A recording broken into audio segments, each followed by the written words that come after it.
प्रिय दर्शक साथीहरू, जय मसीह। पवित्र शास्त्रमा विवाह विच्छेदको लागि एउटै आधार छ। त्यो आधार के हो के तपाईलाई थाहा छ? यदि यस विषयमा जान्न चाहनुहुन्छ भने हेर्नुहोस् हाम्रो बाइबल अध्ययन कार्यक्रम मुक्तिको मार्ग।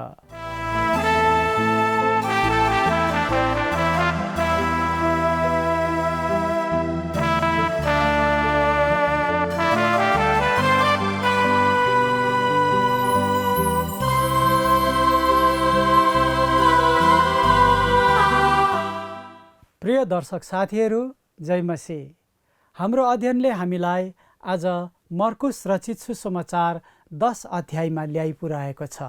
यस अध्यायमा विवाह विच्छेद, बाल बालिकालाई येशूको आशीर्वाद अनि धनी र स्वर्गको राज्य, आफ्नो मृत्युबारे येशूको भविष्यवाणी, याकुब र यूहन्नाको बिन्ती अनि आखिरमा अन्धो बर्तिमैको चङ्गाईको बारेमा पाउँछौँ। तर येशूका समयका यहुदीहरूले व्यवस्था 24 अध्याय 1 पदमा लेखिएको वचनलाई स्वार्थ पूर्तिका निम्ति प्रयोग गर्न लागे अनि येशूलाई प्रश्नमा उल्झ्याउने युक्तिले येशूलाई प्रश्न गरेका थिए। तर येशूले उहाँले तिनीहरूलाई सठिक अनुवाद दिनुभयो। आज पनि यहाँ अनेक मानिसहरू छन् जसहरूले आफ्नै रुचिमा वा आफ्नै फाइदाको निम्ति परमेश्वरको वचन, बाइबलको वचनहरूलाई अर्थ्याउँछन्, जो अत्यन्त भयानक विषय हो। यस किसिमको अर्थ प्रकाशनहरूदेखि हामी विश्वासीहरू टाढो बस्नुपर्छ। आउनुहोस् यही विचारलाई ध्यानमा राखेर आजको अध्ययनमा प्रवेश गरौँ। आज हामी परमेश्वरको वचन अध्ययन मर्कुस 10 अध्यायबाट गर्न गइरहेका छौँ। 10 अध्यायको 1 र 2 पद हेर्दै अगाडि बढौँ। यहाँ यस प्रकार लेखिएको छ, त्यहाँबाट उठेर उहाँ यर्दन नदीको पारीपट्टि यहुदियाका सिमानाहरूभित्र आउनुभयो। भिडहरू फेरि उहाँ कहाँ जम्मा भए औ आफ्नो आदत अनुसार फेरि उहाँले तिनीहरूलाई शिक्षा दिन लाग्नुभयो। औ फरिसीहरू उहाँ कहाँ आएर उहाँलाई परीक्षा गरेर सोधे, के कोही मानिसले आफ्नो स्वास्नीलाई त्याग्नु उचित छ? हामीले यो कुरा बुझ्न आवश्यक छ कि तिनीहरूले यो प्रश्न सोध्दैनन् किनभने तिनीहरूलाई खास यसको उत्तरको आवश्यक छ। बरु तिनीहरूले उहाँलाई फन्दामा पार्न यो प्रश्न सोधिरहेका छन्। तिनीहरूसँग विवाह र विवाह विच्छेद सम्बन्धमा आफ्नै विचार र दृष्टिकोणहरू थिए। त्यसकारण तिनीहरूले यो चलाक वा धूर्त प्रश्न राखे, के कोही मानिसले आफ्नो स्वास्नीलाई त्याग्नु उचित छ? यो अति नै चाखलाग्दो प्रश्न हो र यस समयमा यो वास्तवमा पारिवारिक जीवनको ठुलो एक मामला थियो। किनभने हेरोद आफैले आफ्नो जेठी पत्नीलाई त्यागे र आफ्नो भाइ फिलिपको पत्नीलाई विवाह गरेथे। बप्तिस्मा दिने यूहन्नाको यस कारण शिर काटिए किनभने उसले यसको विरुद्धमा सिधै निन्दा गरेका थिए। त्यसकारण यदि येशूले तिनीहरूको प्रश्नको उत्तर दिनुहुँदा हुँदैन भन्नुभए, यसले उहाँलाई केवल मोशासँग परस्पर विरोधमा मात्र ल्याउँदैन थियो, तर उही समयमा यसले उहाँलाई हेरोदसँगको परस्पर विरोधमा ल्याउने थियो। प्रभु येशूको मृत्यु यस मामलामा निर्धारित वा निश्चय गर्नलाई थिएन। यो कुरा देख्न महत्त्वपूर्णको कुरा छ। अर्को शब्दमा, यदि उहाँले तिनीहरूको प्रश्नको उत्तर दिँदा हुन्छ भन्नुभएको भए तिनीहरूले उहाँको शिक्षा लापरवाह र खुकुलो रहेछ भनी उहाँलाई दोष लगाउँथे। त्यसकारण अहिले उहाँको विधिको ध्यान दिनुहोस्। यो सधैँ उहाँको विधि थियो र यो असल उचित विधि थियो। उहाँले प्रश्नसँग प्रत्युत्तर दिनुभयो। पद 3 र 4 भनिएको छ, उहाँले तिनीहरूलाई जवाब दिएर भन्नुभयो, मोशाले तिमीहरूलाई के आज्ञा दिएका छन्? तिनीहरूले भने, एउटा त्यागपत्र लेखेर त्याग्नु भनी अनुमति दिएका छन्। उहाँले जान्नुहुन्थ्यो तिनीहरूले त्यो भन्नै पर्नेछ, किनभने व्यवस्था 24 अध्यायको 1 र 2 पदमा मोशाको व्यवस्था थियो। आफ्नो विवाहिता स्वास्नीमा खोट पाएर कोही असन्तुष्ट भयो भने लोग्नेले त्यागपत्र दिएर त्यसलाई आफ्नो घरबाट निकालिदियोस्। तब त्यो गएर अर्को मान्छेको स्वास्नी हुन सक्छ। तपाईँ देख्नु भयो होला, मूसाले विवाह विच्छेदको अनुमति दिए। अहिले वास्तवमा यो मूसाको इरादा थिएन, न परमेश्वरको नै इरादा थियो कि पुरुष र स्त्री सानोतिनो कुरामा विवाह विच्छेद भएको। वास्तवमा पछिबाट धार्मिक अगुवाहरूले यसको यसरी अर्थ लगाए कि यदि पत्नीले खाना पकाउँदा तिहुन भात डरायो भने विवाह विच्छेदको आधारहरू भयो। अहिले हाम्रा प्रभु मौलिक कुरातिर फर्कनुहुन्छ र यो हेर्नलाई महत्त्वपूर्ण कुरा छ। उहाँ यसलाई विवाह विच्छेदको कुराकानीबाट विवाह सम्बन्धको कुराकानीतिर फर्कनुहुन्छ। महत्त्वपूर्ण कुरा देख्नलाई यो छ कि यहाँ हाम्रा प्रभु तिनीहरूसँग विवाहको बारेमा कुराकानी गर्न गइरहनु भएको छ। यो कुराको ध्यान दिनुहोस् कि उहाँ कसरी यसलाई सम्हाल्नुहुन्छ। उहाँले किन परमेश्वरले विवाह विच्छेदको अनुमति दिनुभयो यसको कारण दिनुहुन्छ। यो पापको कारणले गर्दा परमेश्वरले मूसाको व्यवस्था मुनि विवाह विच्छेदको अनुमति दिनुभयो। आगे पद 5देखि 9 पदमा भनिएको छ, तर येशूले तिनीहरूलाई भन्नुभयो, तिमीहरूको हृदयको कठोरताले गर्दा उनले तिमीहरूलाई यो आज्ञा लेखिदिए। सृष्टिको आरम्भदेखि उहाँले तिनीहरूलाई नर र नारी गरी बनाउनु भयो। यसै कारण मानिसले आफ्ना बाबु र आमालाई छोडेर आफ्नो स्वास्नीसित मिलिरहन्छ औ ती दुईजना एउटै शरीर हुनेछ र तिनीहरू फेरि दुई होइनन् तर एउटै शरीर हुन्छन्। यसकारण परमेश्वरले जसलाई एकसाथ जोड्नु भएको छ मानिसले नछुटाओस्। यहाँ येशू के भनिरहनु भएको छ भने पाप संसारमा प्रवेश गर्नुभन्दा पहिले सृष्टिमा परमेश्वरको आदर्शतिर लानुहुन्छ। त्यस समयमा विवाह विच्छेद उहाँको योजना र कार्यक्रम थिएन। उहाँसँग मानिसको लागि उत्तम योजना थियो। यो भने जस्तै हो, हत्या उहाँको योजनामा थिएन तर हत्यारालाई क्षमा दिएको छन्। विवाह विच्छेद पाप हो तर विवाह विच्छेद गर्ने दम्पतिलाई क्षमा दिइन्दछ। अनि म सोच्दछु कि केही निश्चित परिस्थितिमा विवाह विच्छेद भएको व्यक्तिले पुनः विवाह गर्न सक्छ। मित्र, यो शास्त्रको आधारित विचार दृष्टिकोणबाट बोलिरहेको छु। मलाई थाहा छैन कि किन हामी हत्यारालाई क्षमा दिनेछौँ तर विवाह विच्छेद व्यक्तिलाई प्राय क्षमा दिन इन्कार गर्छौँ। हामी तिनीहरूसँग यस्तो व्यवहार गर्छौँ मानौ तिनीहरूले क्षमा हुन नसक्ने महान पाप गरे। विवाह विच्छेद भएपछि जो व्यक्तिले उद्धार पाउँछ उसले अरू पापीहरू जस्तै कति पनि दाग कलङ्क बोक्नु हुँदैन। हामी सबै अनुग्रहद्वारा उद्धार पाएका पापीहरू हौँ। यो सत्य हो कि विवाह विच्छेद तिनीहरूको पाप हो तर यसको क्षमा हुन सक्छ। उहाँले यस खण्डमा के भनिरहनु भएको छ भने विवाह आमा बुबा र बच्चाको भन्दा दह्रो गाँठो हो। बच्चालाई अस्वीकार गर्न सकिन्छ र विवाह अविश्वासपनाद्वारा तोडिन सक्छ। येशू यहाँ यो कुरा देखाइरहनु भएको छ कि विवाह खास मात्रामा परमेश्वरले बनाउनुहुन्छ। परमेश्वरले दम्पतिहरूलाई एकै साथमा जोड्नुहुन्छ। यो नै सृष्टिकर्ताको मौलिक वा खास प्रारम्भिक मनसाय थियो। यसको उल्लङ्घन गर्ने कुनै काम पनि पाप हो तर यो क्षमा हुन नसक्ने पाप चाहिँ होइन। खास आधारभूत समस्या यो हो गलत व्यक्तिसँग विवाह गर्नु। यो मलाई यस्तो देखाइ पर्दछ कि भेडा बाख्रा निस्किसकेपछि हामीले खोरलाई बन्द गरिरहेका छौँ। त्यहाँ केही व्यक्तिहरू छन् जसलाई विवाह नगर्नु पर्ने तर विवाह गरिरहेका छन्। यो नै समस्या हो। पाप चाहिँ तिनीहरूले पहिलो स्थानमा विवाह गरे। मेरो ख्रिस्टियन मित्रहरू, विवाह नै एक त्यस्तो कुरा हो जुन परमेश्वर तपाईँको लागि प्रबन्ध गर्न चाहनुहुन्छ यदि उहाँलाई यो गर्न अनुमति दिनुहुन्छ भने।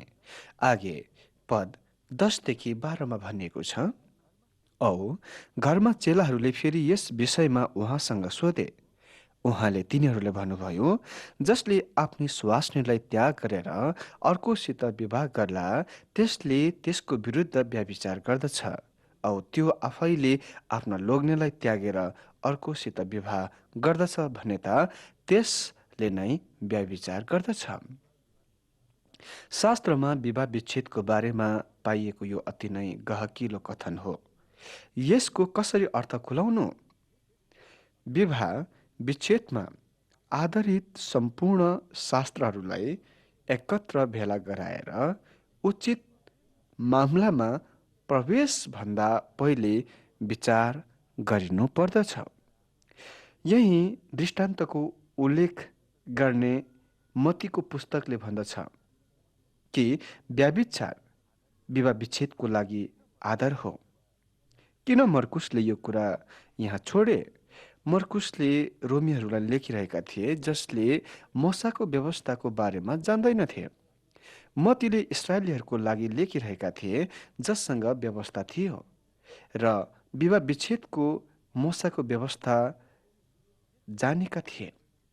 यसरी यसलाई त्यस प्रकाशमा विचार गरिनु पर्दछ। रोमी 7 अध्यायको 2 पदले विवाह विच्छेदको समस्याको लागू गर्दैन भनिएको छ, किनभने पति भएकी स्त्री पति जिउन्जेल व्यवस्था बमोजिम त्यसको करमा परेकी हुन्छ। तर पति मर्यो भने पतिको व्यवस्थाबाट त्यो मुक्त हुन्छ। यस अनुच्छेदमा पावल पूर्ण स्थापित व्यवस्थाको प्रयोग गरिरहेका छन् कि पत्नी आफ्नो पति नमरुन्जेलसम्म पतिको व्यवस्थामा रहन करमा परेको हुन्छ। यो चाहिँ व्यवस्थाको सिद्धान्तसँग विश्वासी सम्बन्धको नमुना हो। मूसाइक व्यवस्थाले अविश्वासी पति वा पत्नीको सम्भाल्थ्यो। व्यवस्था 22 अध्यायको 22 पददेखि 24 पद अनुसार तिनीहरूलाई ढुङ्गाले हानेर मार्नु पर्थ्यो। तर आज हामी त्यसो गर्दैनौँ। यदि हामीले त्यसो गर्ने हो भने हाम्रा सहर बस्तीको वरिपरि थुप्रै ढुङ्गाका थुप्राहरू थुप्रिन्थे।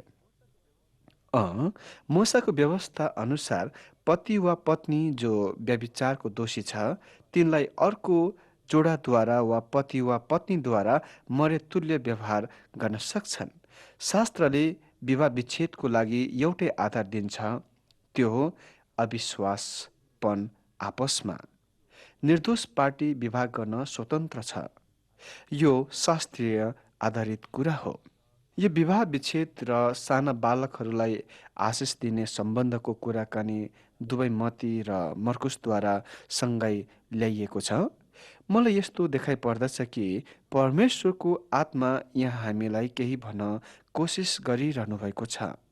बच्चा विवाहको निर्दोष उत्पादन हो र विवाह विच्छेद दोहोरो दुवै पक्षबाट खराब हो, किनभने सानो बालक विवाह विच्छेदमा दुःख पाउँछ वा पीडित बन्दछ। यो कुरा देख्न आश्चर्यजनक छ कि विशेष गरेर टुटेका परिवारका जवान केटाकेटीहरू नै समस्याका कारण भएका छन्। यो कुनै दैव संयोग होइन। त्यस्ता परिवारका बालबच्चा पछिबाट त्यस्तै हुँदछन्।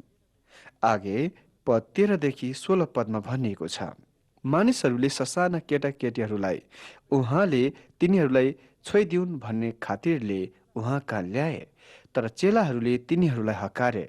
तर यो देखेर येशू नाराज हुनुभयो र तिनीहरूलाई भन्नुभयो, साना केटाकेटीहरूलाई म कहाँ आउन देऊ, तिनीहरूलाई नरोक, किनभने परमेश्वरको राज्य यस्तैहरूको हो। म तिमीहरूलाई साँच्चै भन्दछु, जसले परमेश्वरको राज्यलाई साना बालकले जस्तै ग्रहण नगर्ला त्यो कदापि त्यसभित्र पस्ने छैन। अनि उहाँले तिनीहरूलाई काखमा लिएर तिनीहरूमाथि आफ्नो हात राखेर आशीर्वाद दिनुभयो। बच्चाहरू उहाँ कहाँ आउनलाई परिपक्व उमेर पुगेका हुनुपर्छ भन्ने आवश्यक छैन। हामी आफ्ना साना नानीहरूलाई परिपक्वतामा बढुन्जेल पर्खन्छौँ ताकि तिनले ख्रिस्टको लागि निर्णय बनाउने छन्। बरु हाम्रा प्रभु चाहनुहुन्छ कि उमेर पुगेका मानिसहरू पो साना केटाकेटी बनुन्। आज हामी अगाडि बढ्ने, हुर्किने र विकास गर्ने सम्बन्धमा धेरै कुराहरू सुन्छौँ। यो सुन्दर कुरा हो, तपाईँ परमेश्वरको सन्तान हुनु भएपछि। तर वास्तवमा हामी प्राय जसो गलत बाटोमा अगाडि बढिरहेका छौँ। हामीले घमण्ड गर्ने आफ्नो चलाकीपन, दिमाग र विशाल ज्ञानलाई छोड्नु पर्नेछ, त्याग्नु पर्नेछ र बच्चाको स्वभावको सिधापनमा सरलतामा फर्किआउन आवश्यक छ।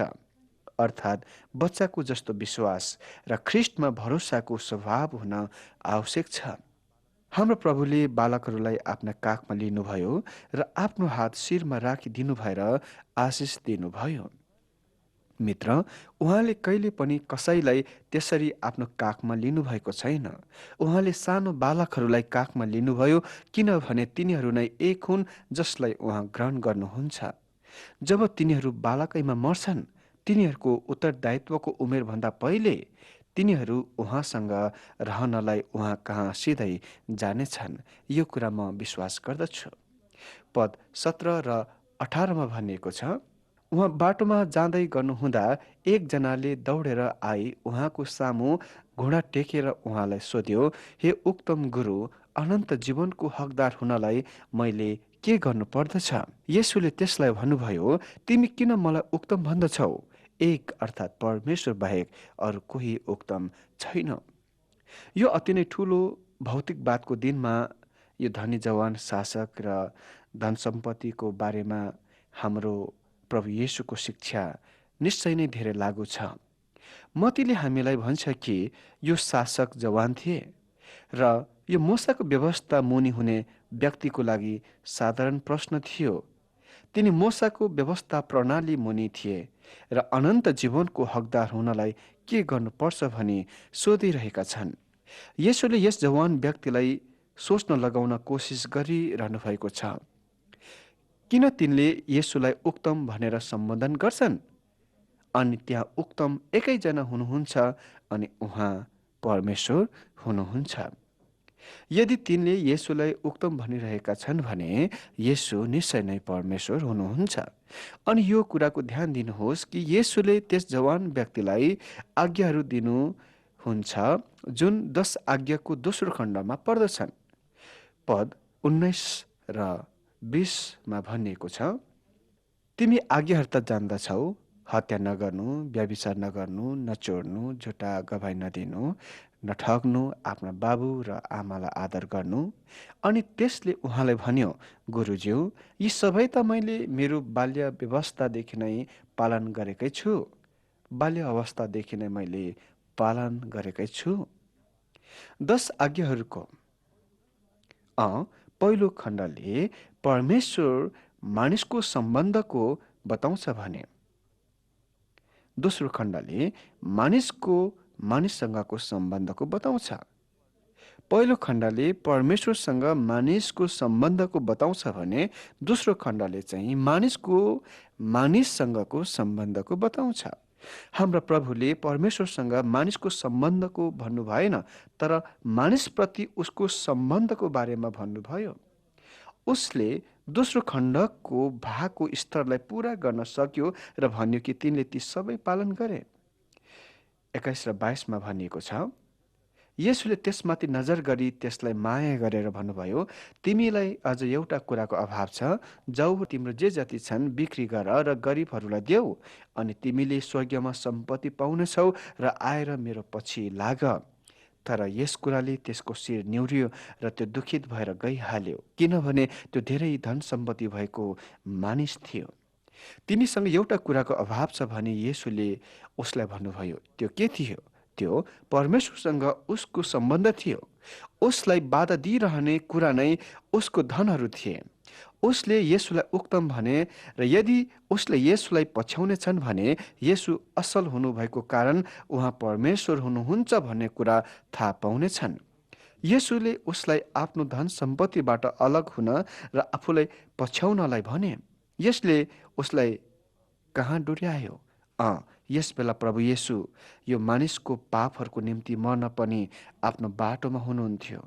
यदि उसले येशूलाई पछ्याएको भए तिनी उद्धारको निम्ति क्रुसमा आउने थिए। तर जवान व्यक्ति यो कुरा सुनेर दुखित भएर गइहाले, किनकि तिनीसँग धेरै धन सम्पत्ति थिए। यहाँ महान सन्देश छ। पावलले पहिलो तिमोथी 6:10 भन्छन्, रुपियाँ पैसाको प्रेम सबै खराबीको जड हो। मित्र, पैसाले एउटा कुरा बाहेक अर्थात् अनन्त जीवन बाहेक सबै कुरा किन्न सक्छ। यस दृष्टान्तले यो प्रकट गर्दछ धनी मानिसहरू आफ्नो धन पैसाको कारण स्वर्गमा प्रवेश गर्न असम्भव छ। आगे पद 23 25 पदमा भनिएको छ। अनि वरिपरि हेरेर येशूले आफ्नो चेलाहरूलाई भन्नुभयो, धनीहरू कस्तो कठिनसँग परमेश्वरको राज्यभित्र पस्छन्। औ चेलाहरू उहाँका यी कुरामा अचम्म भए। तर येशूले फेरि तिनीहरूलाई भन्नुभयो, बालक हो, धन सम्पत्ति माथि भरोसा राख्नेहरूलाई परमेश्वरको राज्यभित्र पस्नु कस्तो कठिन छ। धनी मानिस परमेश्वरको राज्यभित्र पस्नुभन्दा त बरु सियोको नाथ्रीबाट ऊँटलाई छिर्न सजिलो छ। मानिसले यो गर्न सक्दैन, तर प्रभुको धन्यवाद होस्, परमेश्वरको लागि सबै कुरा सम्भव छ।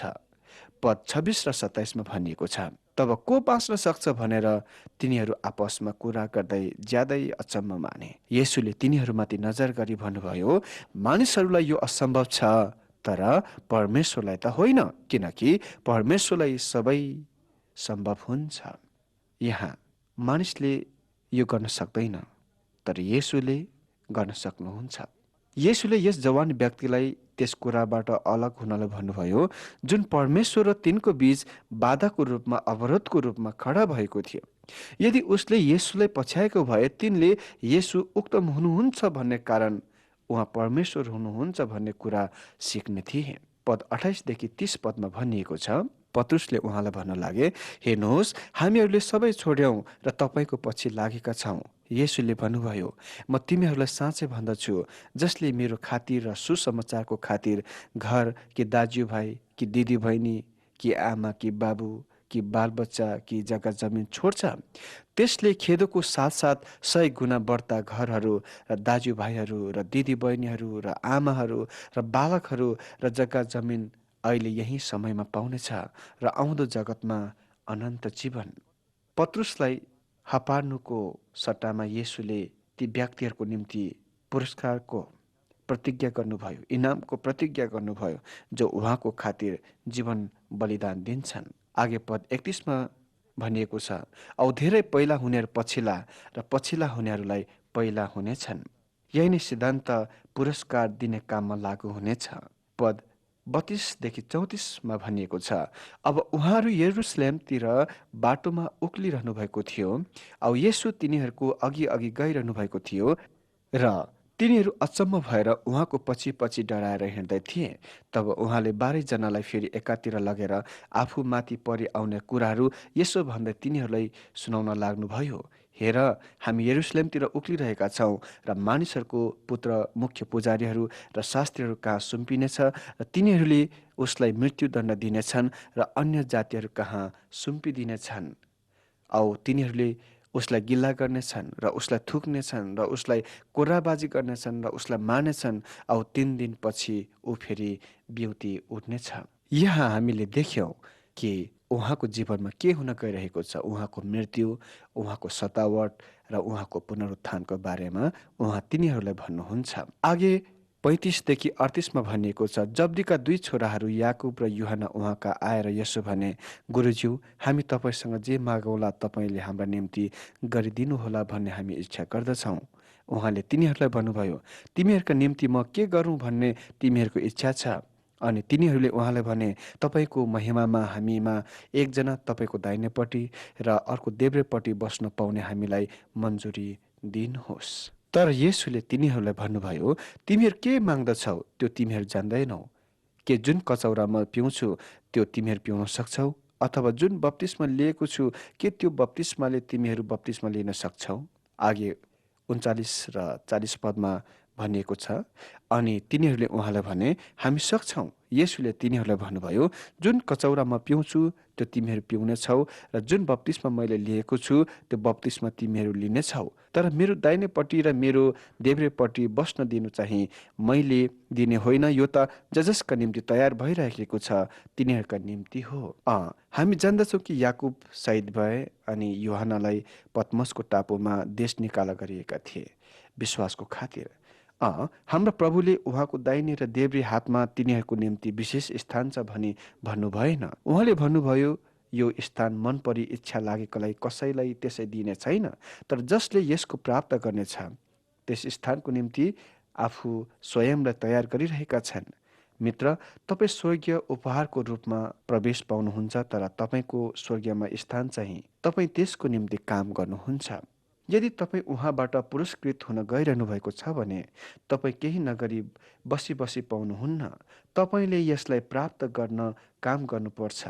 त्यसकारण म विश्वासीहरूलाई सधैँ भन्ने गर्छु, प्रभुको काममा नथाक्नुहोस्, तपाईँको इनाम गुमाउनुहुने छैन। पद 43 देखि 45 भनिएको छ, तर तिमीहरूमा चाहिँ यस्तो हुँदैन। तर जो तिमीहरूमा ठुलो हुने इच्छा गर्दछ त्यो तिमीहरूको सेवक हुनेछ, औ जो तिमीहरूमा पहिलो हुने इच्छा गर्दछ त्यो तिमीहरू सबैको कमारो हुनेछ। किनभने मानिसको पुत्र सेवा लिनु होइन, तर सेवा गर्नु र धेरैको उद्धारको निम्ति आफ्नो प्राण दिन आएको हो। यस संसारमा सबै मानिसलाई थाहा हुनुपर्ने दुईवटा सबभन्दा मुख्य कुरा यी नै हुन्। पहिलो, येशू ख्रिस्ट परमेश्वरको पुत्र परमेश्वर नै हुनुहुन्छ, र दोस्रो, उहाँ धेरैको छुटकाराको निम्ति आफ्नो प्राण दिन आउनुभयो। येशू उहाँमाथि विश्वास राख्ने सबैको निम्ति मुक्तिदाता हुनुहुन्छ। यसपछि हामी निम्न पदहरूमा देख्छौँ भने अन्धो बर्तिमाई प्रभु येशूद्वारा चङ्गाइ पाउँदछन्। बर्तिमाईले आफ्नो आँखामा दृष्टि पाएपछि येशूले पछ्याए भन्ने कुरा देख्न कति आनन्दको कुरा हो। तिनले दृष्टि पाएपछि आफ्नो घरतिर लागेनन्, तर येशूले पछ्याए। केही दिनपछि तिनले येशूलाई क्रुसमा मर्नु भएको देख्नेछन्। मित्र, के तपाईँ आत्मिक अन्धा हुनुहुन्छ? के तपाईँले येशू तपाईँको निम्ति मर्नु भएको देख्नु भएको छ? उहाँलाई हेर्नुहोस् र सदा सर्वदाको निम्ति जीवित रहनुहोस्, अनन्त जीवनको हकदार भएर। अन्त्यसम्म अध्ययनमा भाग लिइरहनु भएको निम्ति सबैलाई मेरो धन्यवाद छ। प्रियहरू, फरिसीहरूसँग विवाद गर्नका लागि उनीहरूसँग विवाह विच्छेदको विषयमा प्रश्न थियो। तिनीहरूले मोसाको लेखौटमा दिएको अनुमतिलाई सुविधा अनुकूल अर्थ लगाउने गर्थे, तर येशूले तिनीहरूलाई सठिक अर्थ दिएर भन्नुभयो, विवाह विच्छेदको लागि एउटै आधार छ, जो अविश्वास हो। विवाह विच्छेद एउटा दुःखदायी परिघटना हो। परिवार टुटेका बालबालिकाहरूले प्राय दुःख उठाउनु पर्छ। कतिलाई भयानक मानसिक आघात पर्छ, कति त ठुलो भइन्जेलसम्म पनि निको हुन सक्दैनन्। जे होस्, प्रभुले नानीहरूलाई आशीर्वाद दिनुभयो अनि बालबालिकाहरूलाई आफूतिर आउनलाई नरोक्ने आदेश दिनुभयो। प्रिय दर्शकवर्ग, आउनुहोस् आफैलाई प्रश्न गरौँ कि के हामीमा ससाना बालबालिकाहरूको जस्तै विश्वास छ? झट्ट सुन्दा यो भनाइ साधारण लाग्छ, तर यो साधारण भनाइ छैन। यो भनाइलाई व्यवहारमा उतार्नु गाह्रो छ, धेरै गाह्रो। आउनुहोस् यो भनाइलाई व्यवहारमा उतार्ने प्रयत्न गरौँ। यदि तपाईँको प्रश्न तथा प्रार्थनाका विषयहरू भएदेखि अवश्य हामीसँग फोन मार्फत साझा गर्नुहोला। प्रभुले तपाईँलाई आशिष दिउन्। आउनुहोस् प्रार्थना गरौँ। परमेश्वर बाबु, धन्यवाद छ तपाईँलाई तपाईँको पवित्र वचनको लागि। र प्रभु, तपाईँको वचन आज हामी तर्क गर्नलाई मात्र सिक्ने होइन, तर प्रभु तपाईँको वचन बुझ्नलाई, बुझेर जीवन जीउनलाई र जिएर प्रभु तपाईँलाई खुसी तुल्याउने हुनलाई प्रभु हामीलाई सहायता गर्नुहोस्। तपाईँको वचनले देखाएका कुराहरू अक्षरश पालन गरेर बुझेर प्रभु तपाईँलाई महिमा दिने छोराछोरी हामीलाई बनाउनुहोस्। आजको कार्यक्रममा भाग लिइरहनुभएका सम्पूर्ण मित्रहरूलाई आशीर्वाद दिनुहोस्। सानो बिन्ती येशू ख्रिस्टको जिउँदो नाउँमा, आमेन। प्रिय मित्रहरू, यदि तपाईँको प्रार्थनाको विषयहरू भए तपाईँले हामीलाई पठाउन सक्नुहुन्छ। तपाईँले हामीलाई सम्पर्क राख्नका लागि हाम्रो फोन नम्बर रहेको छ 8653609459। अनि तपाईँले हामीलाई मिस कल पनि गर्न सक्नुहुन्छ। अनि तपाईँको मिस कल अनुसार हामी तपाईँलाई फोन गर्नेछौँ।